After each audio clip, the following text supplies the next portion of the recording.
بسم اللہ الرحمن الرحیم۔ السلام علیکم۔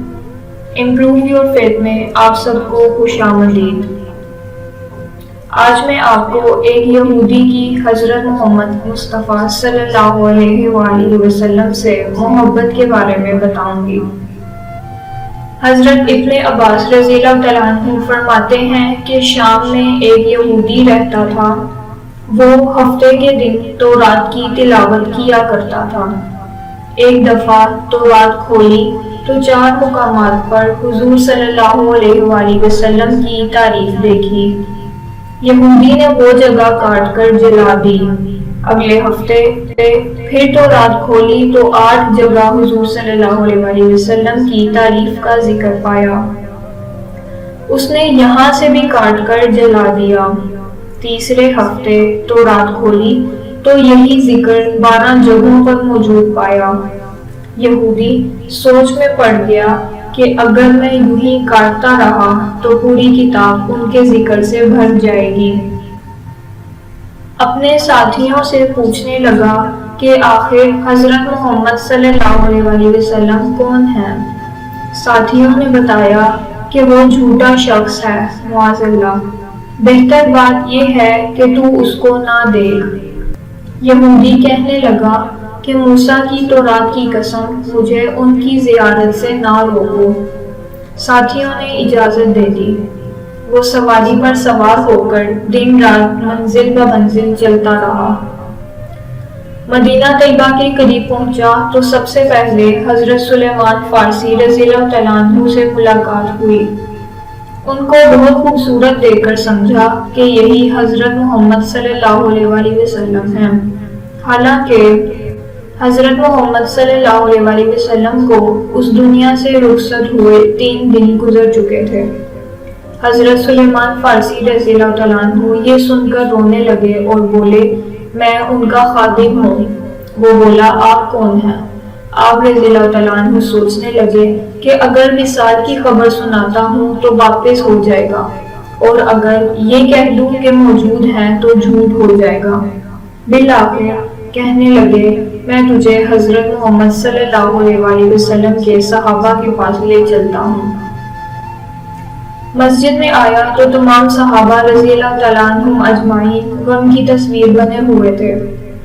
یہودی سمجھا کہ آپ صلی اللہ علیہ وآلہ وسلم ان میں ہی موجود ہیں۔ کہنے لگا، السلام علیکم۔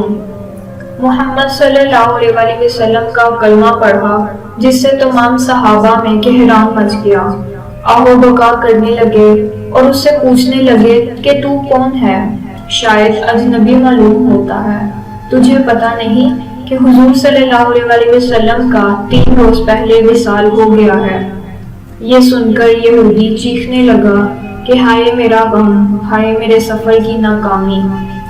اے کاش مجھے میری ماں نے نہ جنا ہوتا، اور اگر جن دیا تھا تو اے کاش میں تورات نہ پڑھا ہوتا، اور وہ بھی پڑھ لی تو اے کاش حضور صلی اللہ علیہ وآلہ وسلم کی تعریف نہ پڑھتا، اور یہ بھی کر دیا تو اے کاش مجھے آپ صلی اللہ علیہ وآلہ وسلم کی زیارت نصیب ہو جاتی۔ پھر کہنے لگا، یہاں پر علی موجود ہیں جو مجھے حضور صلی اللہ علیہ وآلہ وسلم کے اوصاف اور حلیہ مبارک کا تعارف کروائیں۔ حضرت علی رضی اللہ تعالیٰ عنہ آگے بڑھے اور فرمایا، میرا نام علی ہے۔ وہ بولا، میں نے آپ کا نام تورات میں دیکھا ہے۔ حضرت علی رضی اللہ تعالیٰ عنہ نے آپ صلی اللہ علیہ وآلہ وسلم کا حلیہ مبارک بیان کرنا شروع کر دیا کہ آپ صلی اللہ علیہ وآلہ وسلم نہ حد سے زیادہ لمبے اور نہ چھوٹے تھے۔ سر مبارک گول تھا اور پیشانی کشادہ، آنکھوں کی سیاہی خوب سیاہ تھی، پلکیں دراز تھیں، ہنسی کے وقت دانتوں سے نورانی شعاعیں نکلتی تھیں، سینے سے ناک تک بالوں کی لکیر تھی، ہتھیلیوں پر گوشت زیادہ تھا، قدموں کے تلوے قدرے گہرے تھے، بدن کے جوڑوں کی ہڈیاں موٹی تھیں، مثلاً کونیاں اور گھٹنے۔ آپ صلی اللہ علیہ وآلہ وسلم کے شانوں کے درمیان مہر نبوت تھی۔ یہودی کہنے لگا، اے علی، تو نے جو کچھ بتایا سچ بتایا، تو رات میں آپ صلی اللہ علیہ وآلہ وسلم کی تعریف و توصیف اسی طرح موجود ہے۔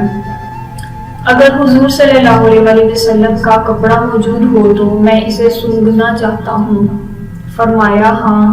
سلیمان جاؤ اور حضرت فاطمہ رضی اللہ تعالیٰ عنہ سے آپ صلی اللہ علیہ وآلہ وسلم کا کرتا لے کر آؤ۔ حضرت سلیمان رضی اللہ تعالیٰ عنہ آئے اور دروازے سے آواز دی، اے فخر الانبیاء کے دروازے۔ اندر سے حسن و حسین رضی اللہ تعالیٰ عنہ رو رہے تھے، لہٰذا دروازہ کھٹکھٹانا پڑا۔ اندر سے آواز آئی، یتیموں کا دروازہ کون کھٹکھٹا رہا ہے؟ حضرت سلیمان رضی اللہ تعالیٰ عنہ نے اپنا نام بتایا اور حضرت علی رضی اللہ تعالیٰ عنہ کا پیغام دیا۔ حضرت فاطمہ رضی اللہ تعالیٰ عنہ روتے ہوئے بولی، میرے بابا کا کرتا کون پہنے گا؟ حضرت سلیمان رضی اللہ تعالیٰ عنہ نے سارا قصہ سنا دیا۔ حضرت فاطمہ رضی اللہ تعالیٰ عنہ کرتا نکال کر لائیں جو 7 جگہوں سے کھجور کے ریشوں سے سلا ہوا تھا۔ حضرت علی رضی اللہ تعالیٰ عنہ نے اسے پکڑ کر سونگا، پھر باری باری تمام صحابہ نے اسے سونگا۔ اس کے بعد یہودی اسے پکڑ کر سونگنے لگ گیا اور کہنے لگا، واہ، ایسی خوشبو میں نے آج تک نہیں سونگی تھی۔ اس کے بعد یہودی قبر شریف پر حاضر ہوا اور آسمان کی طرف سر اٹھا کر بولا، اے اللہ، میں گواہی دیتا ہوں کہ تو واحد ہے، یکتا اور یگانہ ہے، کائنات تیری نیاز مند ہے اور تو بے نیاز ہے، اور میں یہ بھی گواہی دیتا ہوں کہ جو کچھ تیرے حبیب صلی اللہ علیہ وسلم نے فرمایا میں اس کی تصدیق کرتا ہوں اور اس پر ایمان لاتا ہوں۔ اے اللہ، اگر میرا سلام تیری بارگاہ میں قبول ہے تو میرے پروردگار میری روح کو قبض کر دے، مجھے موت دے دے۔ یہ کہہ کر اس آدمی نے وہیں جان دے دی۔ حضرت علی رضی اللہ تعالیٰ عنہ نے اسے غسل دیا اور جنت البقیع میں دفن کروا دیا۔ حضرت محمد صلی اللہ علیہ وآلہ وسلم پر لاکھوں درود اور ان کے غلاموں پر لاکھوں سلام۔ امید کرتی ہوں کہ آپ کو آج کی ویڈیو پسند آ جائے تو چینل کو لائک اور سبسکرائب کریں، بیل کے آئیکن کو پریس کریں تاکہ ہر آنے والی ویڈیو آپ کو سب سے پہلے مل سکے۔ شکریہ۔